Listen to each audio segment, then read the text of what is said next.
महाराष्ट्राच्या राजकारणातला एक असा नेता ज्याची सुरुवातच एक सर्वसामान्य कार्यकर्ता म्हणून झाली. शेतकऱ्याचा मुलगा ते आज एका पक्षाचा प्रमुख नेता अशी त्याची ओळख बनली. शाखा प्रमुख, विभाग प्रमुख, आमदार, मंत्री आणि आता थेट मुख्यमंत्री पदावर ते विराजमान झाले. मी ज्यांच्याबद्दल बोलतोय ते तुमच्या लक्षातच आले असेल. माझ्यासोबत आहेत एकनाथ संभाजी शिंदे, महाराष्ट्र राज्याचे मुख्यमंत्री. मुख्यमंत्री साहेब, तुमचं स्वागत आहे एबीपी माझामध्ये. सध्या तुम्ही प्रचाराची धामधूम आहे आणि तुम्ही व्यस्त देखील आहात. त्यातल्या त्यात वेळ काढून आमच्याशी तुम्ही बातचीत करताय. पहिल्या टप्प्याचं मतदान झालेलं आहे. दुसरा टप्पा आता अवघ्या काही तासांवर आलेला आहे. काय तुमचा अंदाज आहे महाराष्ट्र फिरताना? काय परिस्थिती वाटते? कारण का तुमच्या आयुष्यातली एक अशी निवडणूक आहे जी तुमच्या नेतृत्वाखाली ही पहिल्यांदा लोकसभा होते.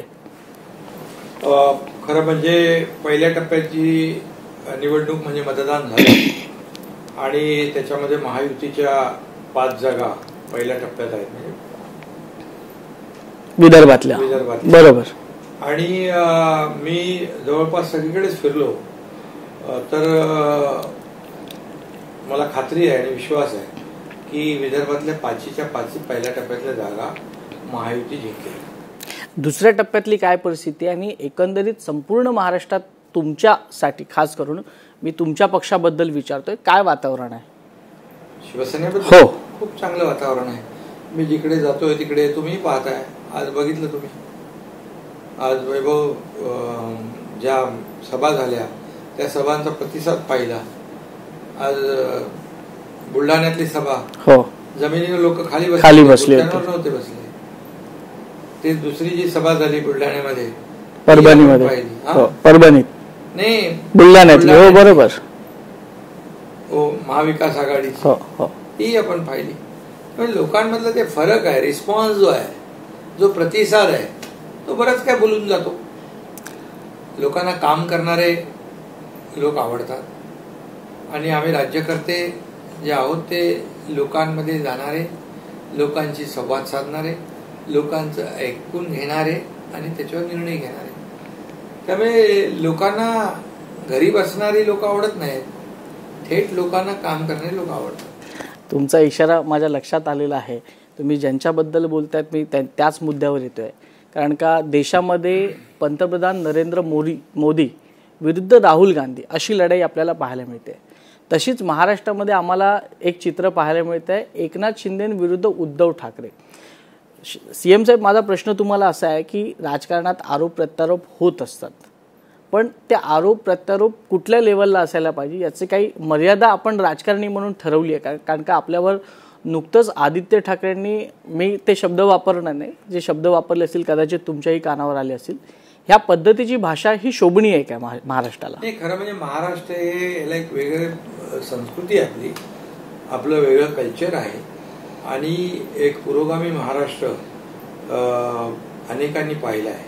परंतु आता जे काही सुरू आहे, अगदी खालच्या पातळीवरचा आरोप प्रत्यारोप, कमरेखालचे वार, ह्या सगळ्या गोष्टी ज्या आहेत हे लोकांना आवडत नाहीत. त्या बिलकुल आवडत नाही. लोकांना पाहिजे विकास, डेव्हलपमेंट, काम. आणि आज जे काही आरोप प्रत्यारोप म्हणजे होत आहेत, खरं म्हणजे सत्ता गेल्यानंतर काही लोक सैरभैर झालेत, वेडेपिशे झालेत. त्यामुळे त्यांचं संतुलन पण बिघडलेलं आहे. आणि काही लोक जे आहेत ते म्हणजे, आणि पोराटोरांच्यावर मी बोलत नाही, पण त्यांचं वय किती, त्यांच्या कामाचा अनुभव किती, त्यांचं पक्षासाठी योगदान किती, आज त्यांच्या वयापेक्षा जास्ती पक्षाचं काम केलेले, रक्ताचं पाणी केलेले, घरादारावर तुळशीपत्र ठेवलेले लोक, लोकांकडून पाया पडून घेणं, हे काय, हे लोकांना आवडत नाही.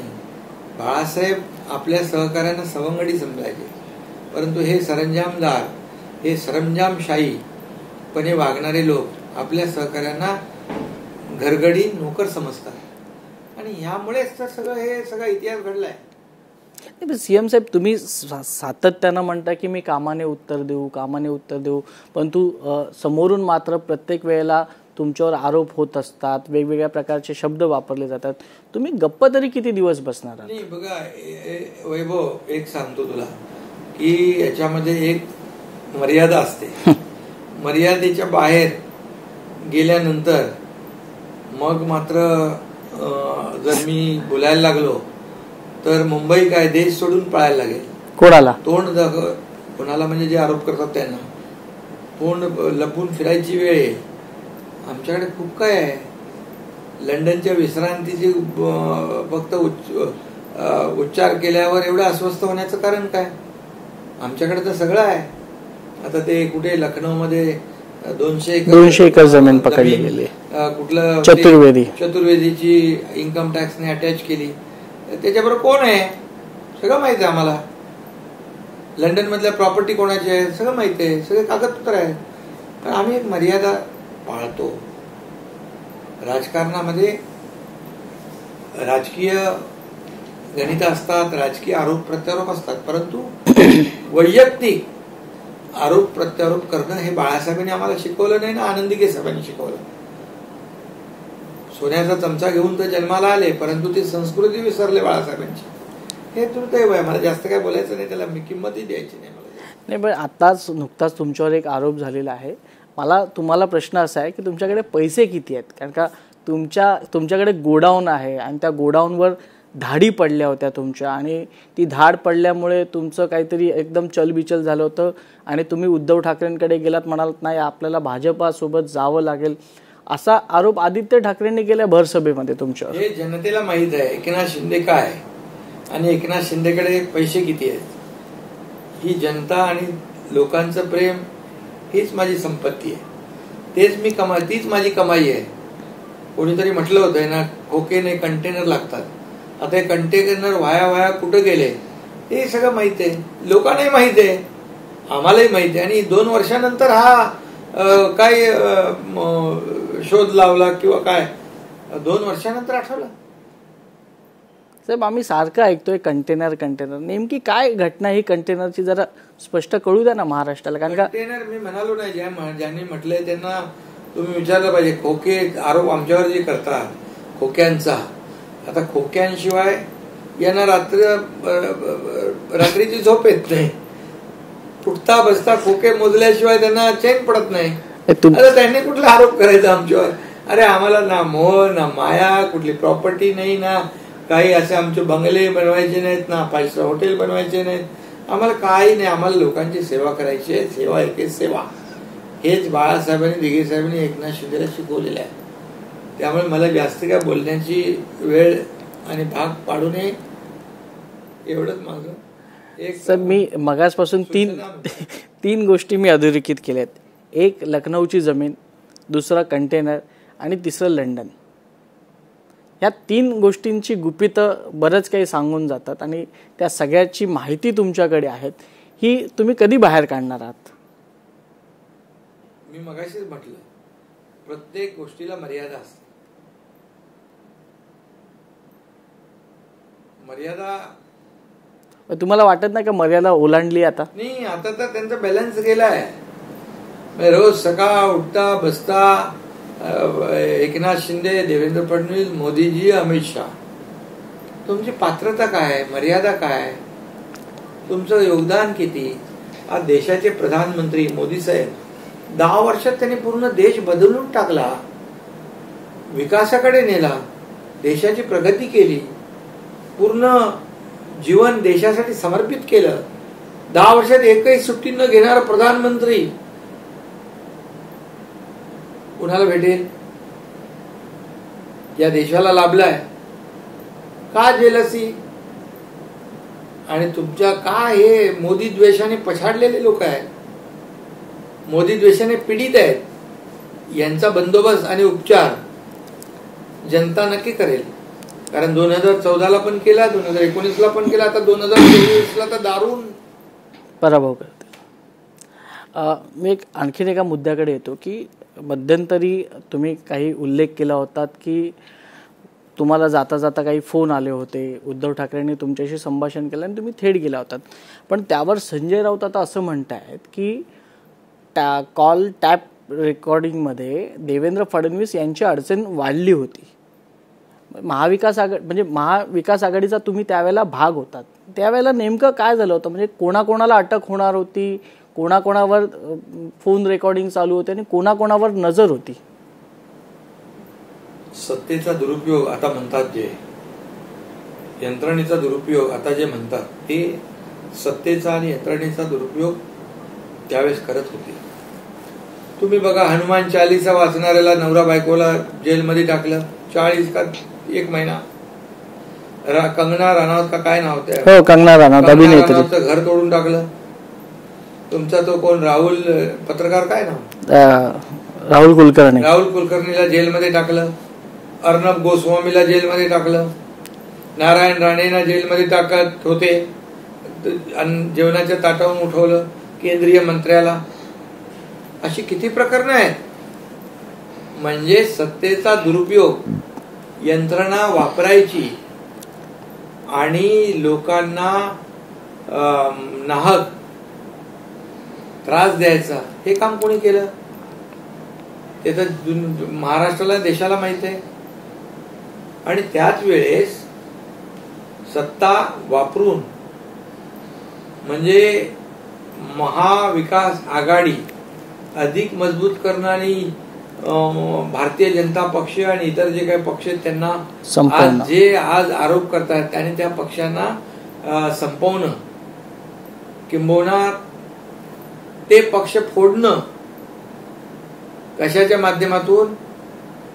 की त्यांची माणसं जेलमध्ये टाकून. हे कुणी केलं कारस्थान? हे कारस्थानी कोण आहेत? साहेब, पण कोणाकोणाला जेलमध्ये टाकायचा प्लॅन झाला होता? फडणवीसांना झाला होता, होते ना ते. त्यांचंही नाव होतं. अजून आपले गिरीश महाजन होते, आशिष शेलार, प्रवीण दरेकर, तो प्रसाद लाड, सगळे होते. ह्यांच्यावर काय आरोप काय लावत होते? आरोप काय, आता ते आरोप तर त्यांनाच माहित ना, पण सगळं करायची तर तयारी ठेवली होती त्यांनी. पण त्यावेळेला तुम्ही असं सांगितलं नाही की बाबा हे गोस्वामीचं काय आरोप चूक होती, त्याला तर जेलमध्ये टाकला. तुमच्या राहुल कुलकर्णीचा काय दोष होता? नारायण राणेंचा काय दोष होता?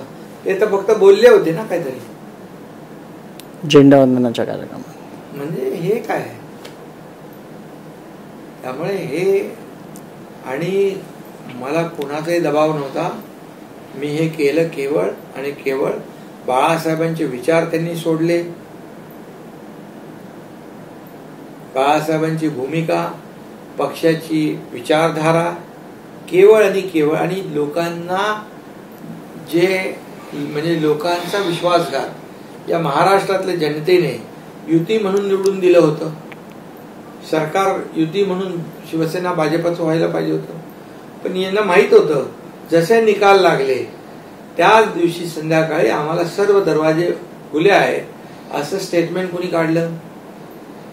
मग आपल्याशिवाय सरकार बनत नाही हे सगळं माहीत झाल्यानंतर त्यांनी जे बाळासाहेबांना नको होतं, जे काँग्रेस दूर ठेवा, माझी काँग्रेस होऊ देणार नाही असं बाळासाहेब म्हणायचे, त्यांच्या विचारांना मुठमाती कोणी दिली? या महाराष्ट्रातल्या जनतेच्या पाठीत खंजीर कोणी खुपसला? सरकार कुणाबरोबर बनवलं? लग्न एकाबरोबर, संसार दुसऱ्याबरोबर, हे कोणी केलं? आणि मग म्हणून, आणि हे केल्यानंतर शिवसेनेचं खच्चीकरण होऊ लागलं. कुठली विचारधाराच आपली संपली. आज शिवतीर्थावरून हिंदू हृदय सम्राट बाळासाहेब ठाकरे बोलायला जीभ कचरू लागली. आता परवाच्या मेळाव्यामध्ये इंडिया आघाडीची तमाम हिंदू बांधव भगिनी काय म्हणाले? हे सावरकरांचा अपमान निमूटपणे सहन करणं, 370 कलम बाळासाहेबांचं स्वप्न, राम मंदिर बांधणं बाळासाहेबांचं स्वप्न, काय हे? म्हणजे त्याचं साधं सेलिब्रेशन पण करू शकत नाही का? तर महाविकास आघाडीने मित्र पक्षांना नाराज होईल. आणि म्हणून आम्ही शिवसेना वाचवण्यासाठी, धनुष्यबाण वाचवण्यासाठी, शिवसैनिकांचं खच्चीकरण थांबवण्यासाठी, बाळासाहेबांचे विचार पुढे नेण्यासाठी आम्ही हा निर्णय घेतला. धाडसी साहेब, पण मग संजय राऊत का वारंवार तुमच्यावर टीका करतायत की तुमच्यावर दबाव होता, फडणवीस जेलमध्ये जाणार होते, त्यांच्यावर दबाव आला म्हणून त्यांनी तुम्हाला फोडलं? जाऊ द्या, त्यांच्याबद्दल मला बोलायचं नाही. आमचे कार्यकर्ते बोलतील. माझ्याकडे खूप आहे त्यांच्याबद्दल, पण त्यांनी जरा संयम राखावा. मी काय ते पण आता महायुतीमध्ये तुम्ही खुश आहात? कारण का सध्या तुमच्या किती जागा लढणार आहात याचा? महायुतीमध्ये काही अडचण नाही, काही जागा, काही समीकरण. आता अजितदादा आमच्या सोबत आले, त्यांना सामावून घेणं, त्यांच्या जागा देणं, त्यांना शेवटी ऍडजस्टमेंट असते ना साहेब. काय स्ट्रॅटेजी काय तुमची? एकच आहे, पुन्हा मोदी सरकार या देशाला तारायचं असेल, पुढे न्यायचं असेल तर मोदी सरकार पाहिजे. म्हणून आम्ही काही गोष्टी आहेत मागे पुढे होतात, काही मतदारसंघाची अदलाबदल होते. याची काय स्ट्रॅटेजी काय तुमच्या डोक्यात? कारण का तुम्ही ज्या पद्धतीनं भावना गवळींना हँडल केलंय, तुम्ही हेमंत पाटीलांना हँडल केलंय, हेमंत गोडसेंना तुम्ही बऱ्यापैकी हँडल केलेलं आहे, हे कसं तुम्ही जमतायत? म्हणजे तुमची काय कला आहे? खासदार जे होते कृपाल तुमाने राहिले, 4 वेळा निवडून आलेले, 5 वेळा निवडून आलेले, त्यांना सांगितलं आता पक्षाचा निर्णय हा आहे. ऐकलं त्यांनी. त्यांना विश्वास आहे ना माझ्यावर, आणि मी त्यांच्या पाठीशी उभा राहणार आहे. त्यांच्या संकट काळात उभा राहणार, हात वर करणारा मी नाहीये. तू तुझं बघ, तुम लढो हम कपडा संभालते वाला मी नाहीये. त्यामुळे त्यांना विश्वास आहे, आणि म्हणून त्यांना माहित आहे की आम्हाला वाऱ्यावर सोडलं जाणार नाही. आणि मी सांगतो की त्यांचा योग्य तो सन्मान मी ठेवणार, त्यांना चांगली संधी मिळणार.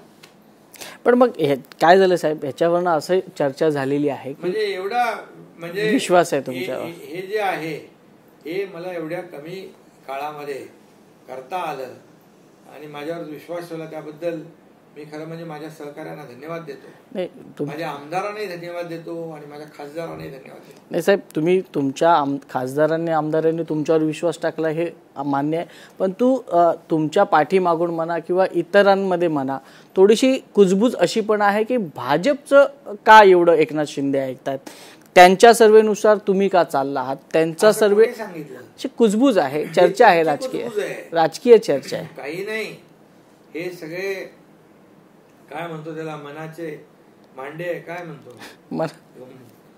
ते, असं काहीच नाहीये. कुठल्याही जागेबद्दल भारतीय जनता पक्षाने मला सांगितलं नाही हे करा हे करू नका. बिलकुल मित्र पक्ष आहे. कारण की तुमची लढाई आहे ना थेट साहेब, धनुष्यबाण विरुद्ध मशाल अशीच बऱ्याच ठिकाणी आहे. आणि कोणाला माहित आहे? धनुष्यबाण सगळ्यांना माहित आहे. तो बाळासाहेबांचा आणि प्रभू रामचंद्राचा पवित्र धनुष्यबाण आमच्याकडे आहे. त्याला पण भाग्य लागतं. त्यांना तर धनुष्यबाणाचं काय पडलेलंच नाही. त्यांना धनुष्यबाण पण नको, बाळासाहेबांचे विचार पण नको, आचार पण नको. त्यांना फक्त स्वार्थ, स्वतःचा स्वार्थ. सीएम साहेब, या निवडणुकीमुळे तुम्ही जी खासदारांची निवड केली त्यामुळे आमदार आहेत ना तुमच्या 40 ते 50 ते थोडेसे चलबिचल झालेत. त्यांना भीती वाटते की जसं आज भाजपनं काही खासदारांचा पत्ता कापलाय, उद्या आपलाही पत्ता काप. नाही, त्यांचं सांगतो. पहिला तुझा तो शब्द मागे घे. आणि मी त्यांचं मत सांगतो साहेब. त्यांचं कोणाचं मत? माझ्याशी बोलतात ना सगळे लोक, माझ्याशी बोलतात ते. मी सगळ्यांना विश्वासात घेऊनच काम करतो, माझ्या सहकार्यांना.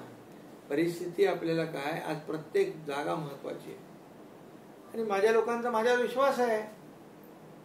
त्यांच्यावर विश्वास नव्हता, कारण त्यांना माहित आहे नेत्यामधला फरक त्यांना माहित आहे.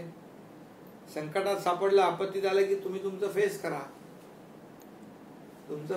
तुम्ही फेस करा, सामोरं जा. मिलिंद नार्वेकर यांच्याबद्दल एक चर्चा सुरू होती. तुमचे जुने एकदम जवळचे मित्र म्हणून ओळखले जातात. खूप चाणक्य नीतीमध्ये ते हुशार आहेत, रणनीती आखण्यामध्ये. आपण काही त्यांना ऑफर दिली होती पक्षाकडून किंवा काही चाचपणी झाली होती मिलिंद नार्वेकरांबद्दल? कारण का प्रत्येक पक्षाला मिलिंद नार्वेकरांसारखा एक अनुभवी हा पाहिजेच असतो. मिलिंद नार्वेकरांचा ना माझा संपर्क आहे ना, कुठली ऑफर मी त्यांना दिली. ते आता त्या उभाटामध्ये आहेत, ते तिकडे सुखी राहू दे, त्यांना माझ्या शुभेच्छा आहेत.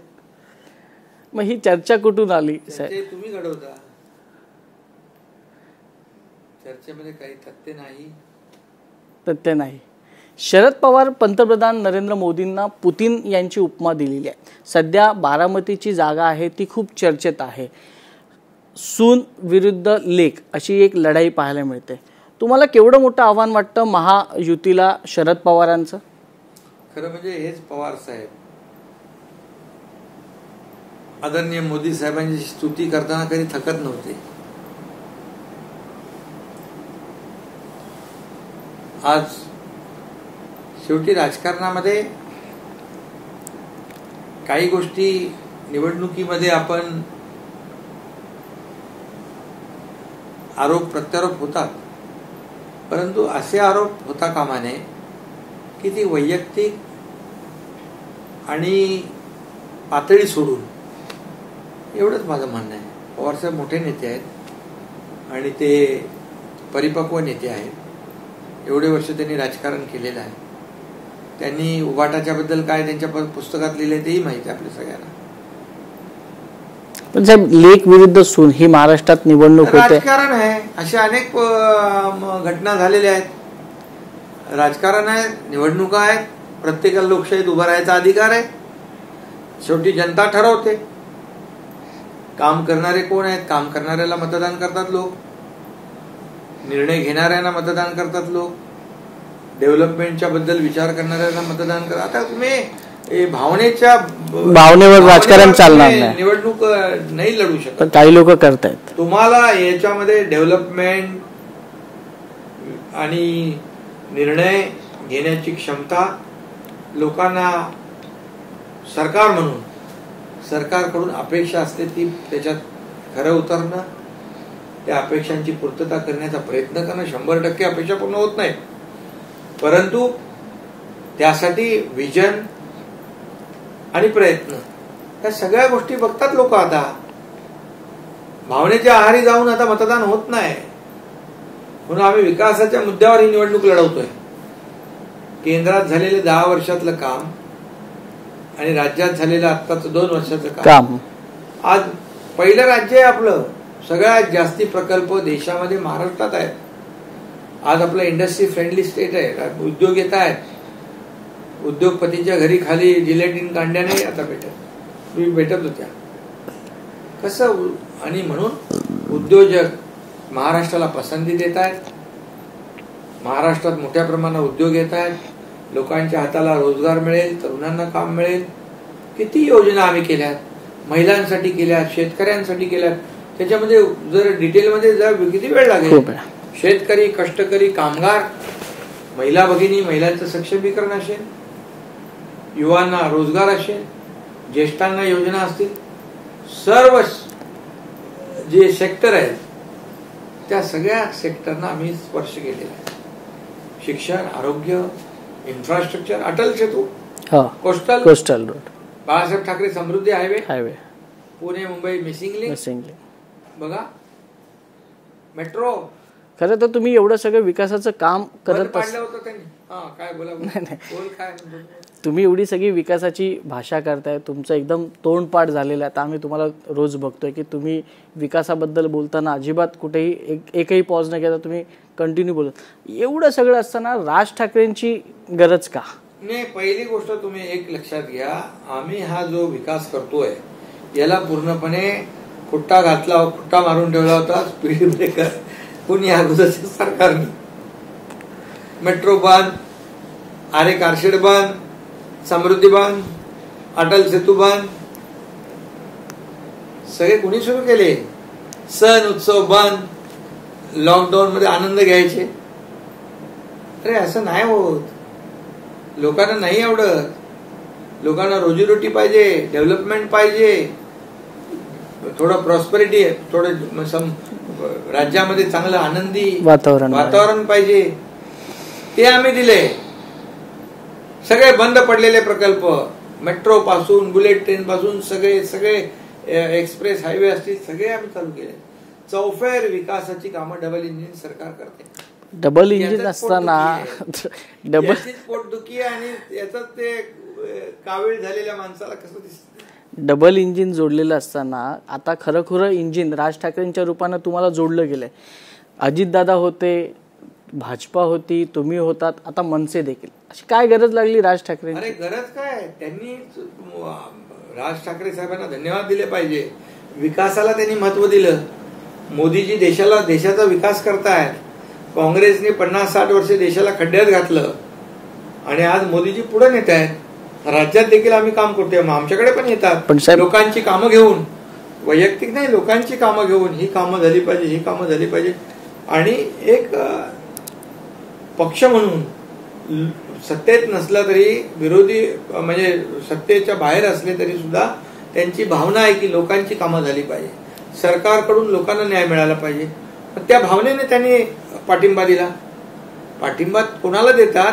त्याच्यात काहीतरी बसणाऱ्यांना का फेसबुक लाईव्ह करणाऱ्यांना का फक्त शिव्याशाप देणाऱ्यांना? त्यांचा निर्णय योग्य आहे घेतला. याच्यात काहीतरी वाटाघाटी झाल्या असतील, तडजोड झाली असेल, किंवा आगामी काळात काहीतरी मनसेला द्यावंही लागेल ना, जसं तुम्ही सन्मान करणार. पुढे विधानसभा आहेत, पुढे महापालिका आहे, सगळ्या गोष्टी आहेत. काय डोक्यात आहे साहेब मनसेला घेऊन? काय आता काही नाही, त्यांनी असं कुठली अटशर्त ठेवल्या नाही.